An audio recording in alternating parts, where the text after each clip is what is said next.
El profeta Ezequiel está hoy denunciando el pecado. Dios Yahvé manda a Ezequiel para que hable con firmeza, con fuerza y tajantemente. Le está diciendo al pueblo israelita: yo realmente les cobraré cuenta de sus actos. Ese es el pecado. El pecado daña la vida, daña el corazón. El pecado destruye la sociedad. El pecado hace tanto daño que divide, disuelve, destruye. Fijémonos algo. Una persona que comete un pecado, digamos, un vicio en una casa, un ser humano o familiar que tenga un problema de un vicio, por ejemplo, alcoholismo, drogas o otro tipo de vicios, afecta la casa, crea confusión, crea un malestar enorme. Fíjese que el pecado es propio del que consume una droga o una sustancia alucinógena o estás imbuido en una botella de alcohol, licor. En eso, obviamente, el que comete ese error o está en ese vicio sufre y el problema es de él, eso es cierto.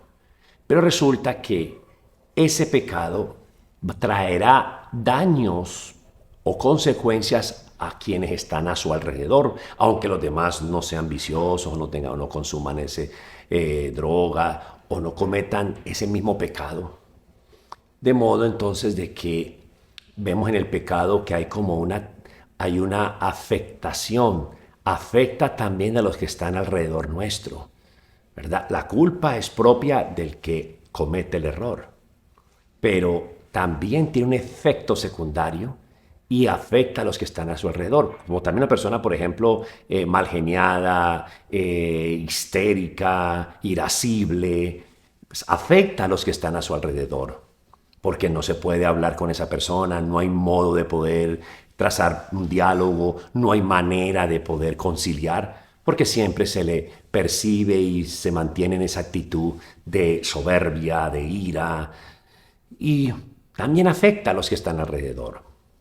Entonces mi pecado, sí, es mi culpa, yo tengo que dar respuesta y cuentas de mi pecado, pero también tengo que ponerme a pensar de la gente que yo amo está siendo afectada. La gente a mi alrededor que no tiene nada que ver conmigo, ni con mis errores, están siendo afectados también. Es importante que nosotros miremos esta parte. No es simplemente decir es que yo soy así, punto. Pues qué tristeza la persona que piense de ese modo.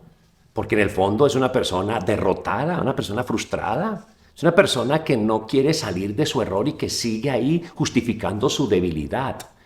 Ore por mí porque es que yo soy un pecador. Ore por mí porque yo soy así. ¿Qué? Hay soberbia en el corazón. Hay una altanería y eso afecta a la gente que está a tu alrededor.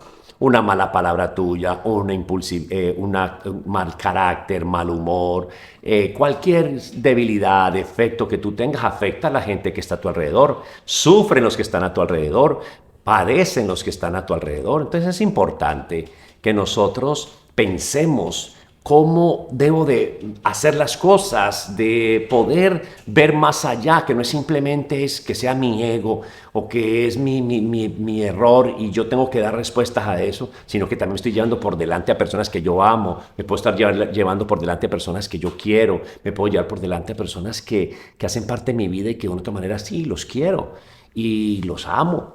Pero fíjate, ¿cómo podemos hacer daño a esos tantos que amamos?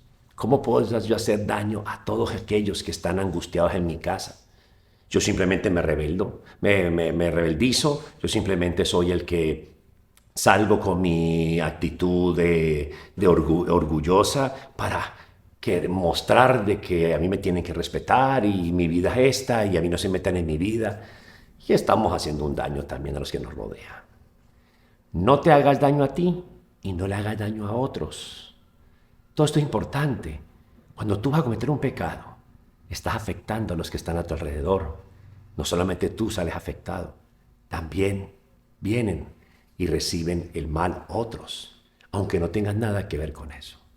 Pidámosle a Dios de que nos mantenga en la gracia, nos mantenga en su amor, en su pureza, en su voluntad.